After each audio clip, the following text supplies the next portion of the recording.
All of this stress, Yeah. plus having this happen to you. Yeah. That's so much pressure. Did you find it overwhelming? Like a lot to take in? I think a person don't need a lot of money.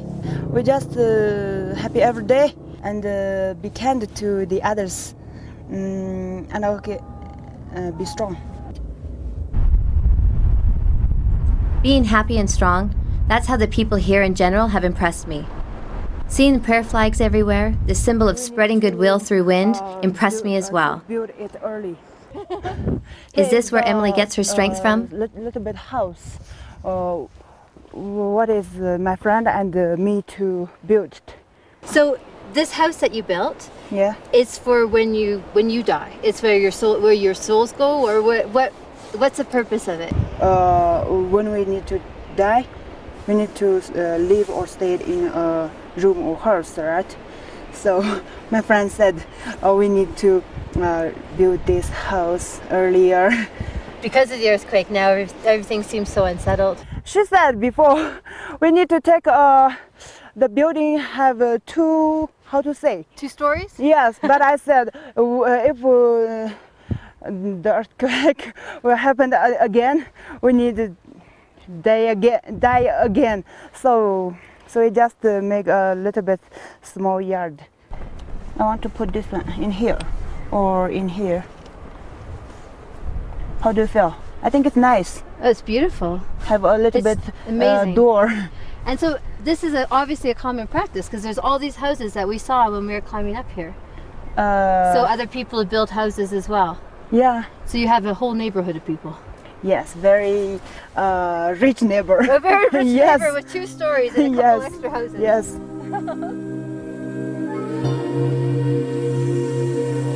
Souls need to be taken care of. Souls in this culture are most important of all. Miles away in the town, on the original sky burial site, 1,000 souls are being taken care of by monks and locals this night. They belong to the victims of the earthquake.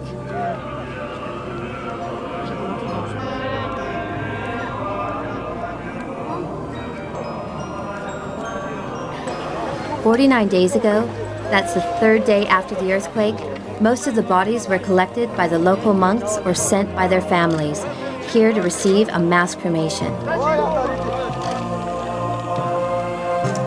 As a tradition, Tibetan people prefer sky burial ceremony, by which the body is offered to sacred vultures.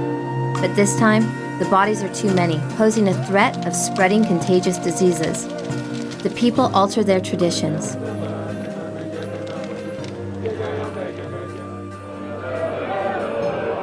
Tonight is a moment to remember all of these souls.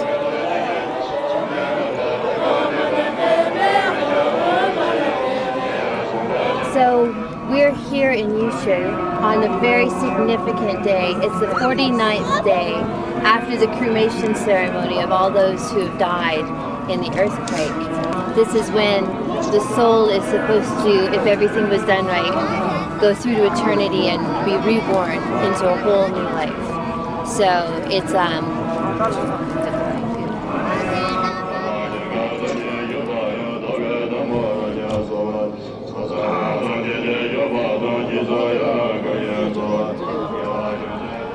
a feeling of strength and community is pervasive in the air. I was completely overwhelmed. The next day, I decided to visit the Gegyu Temple, which was responsible for both the cremation and the memorial ceremony. How are you? This 500-year-old temple suffered massive damage during the quake, collapsing many of the buildings. Ancient relics and scriptures were buried. Before here,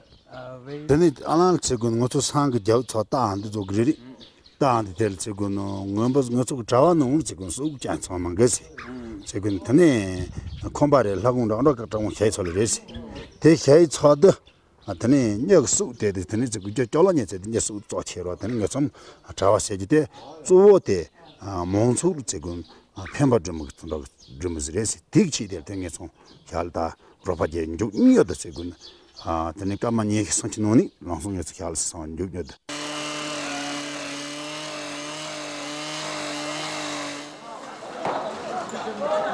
300 monks from Gyegyu Temple joined the rescue work, pulling hundreds of people from the rubble.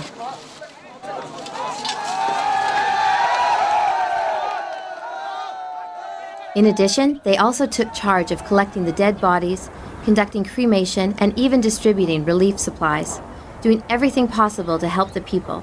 The monks are an irreplaceable source of strength for this community. Now, the healing from this disaster still carries on every day at the temporary temple down the hill.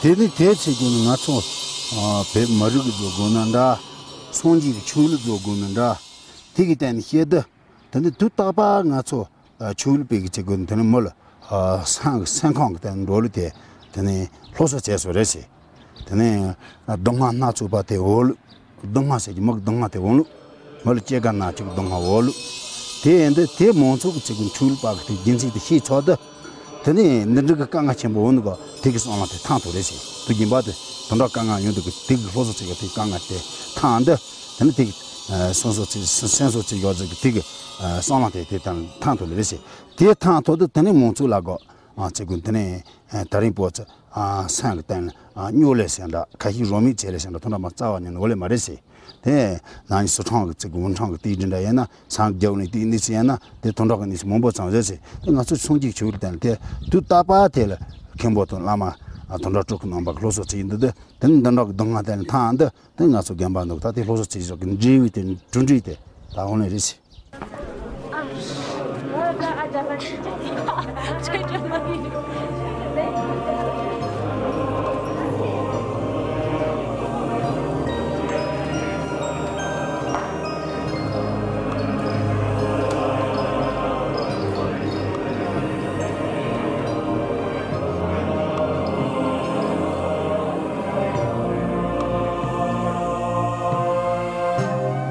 3 miles from downtown, healing the wounds of the people is carried on around this largest Manistone mound in the world with a number of over 2 billion. For hundreds of years, goodwill has been sent to all by the prayers and symbols that are inscribed on the stones.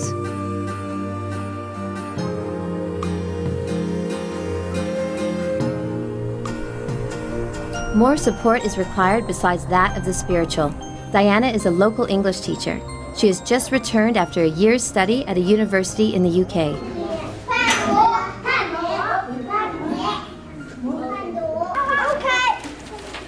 Witnessing the earthquake has made her more determined to help her people.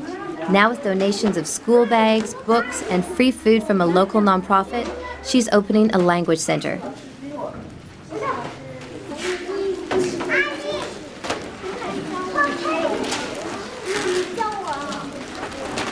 We are hoping that the students can feel like home, and because they've been such a tragedy and they're so young and they have to overcome so much. So we want them to come to class and play with the children and have fun and learn something, achieve something. Preservation of Tibetan education is also a major concern.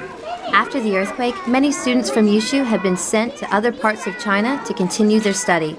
This disconnection with their heritage is worrisome for Diana. The students in the elementary school, students, if they are sent to Shanghai, let's say Beijing or some other places, then they will not be able to learn Tibetan. And it's a shame. And it's not they're not going there just for a month or something. They're going there for 2 years or for further education. So it's a big loss.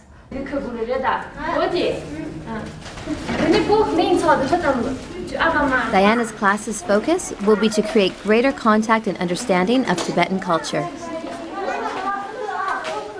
Nowadays we have a lot of computer thing and very fancy toys, so they're forgetting to play those old traditional games. I think it's still important for us to preserve this kind of culture and have them play that. And her training center has attracted over 100 students from the area, mostly from poor families. Though the transportation to the school has become a big problem for many due to the earthquake. What are your sort of favorite things that has drawn you back here? Like, what keeps you working here and trying to create these new programs? And I was born here, and I really love my hometown. I really think that I should help with the people here, and the most important thing is education. Also, as an English teacher, I think English is like an international voice, and I really think they should learn a language that they can speak to the world.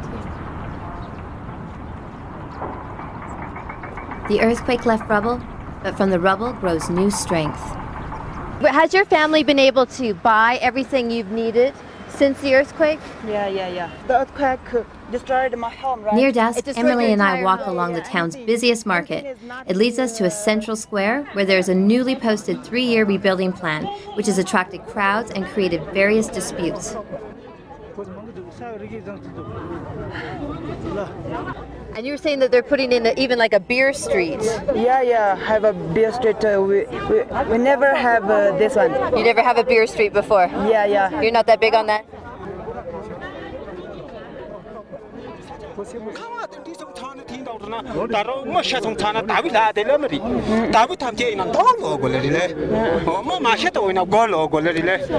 Very disagree about this plan. Now only have a place, don't have a house, but the place will be built another things. For the younger generation like Emily, she sees a different future. I think it will be more fashion and more rich will have more, how to say that, tourism. More tourism? Yeah, travel people will come here and then going to have some visit. Lots of visits. Yeah, in here.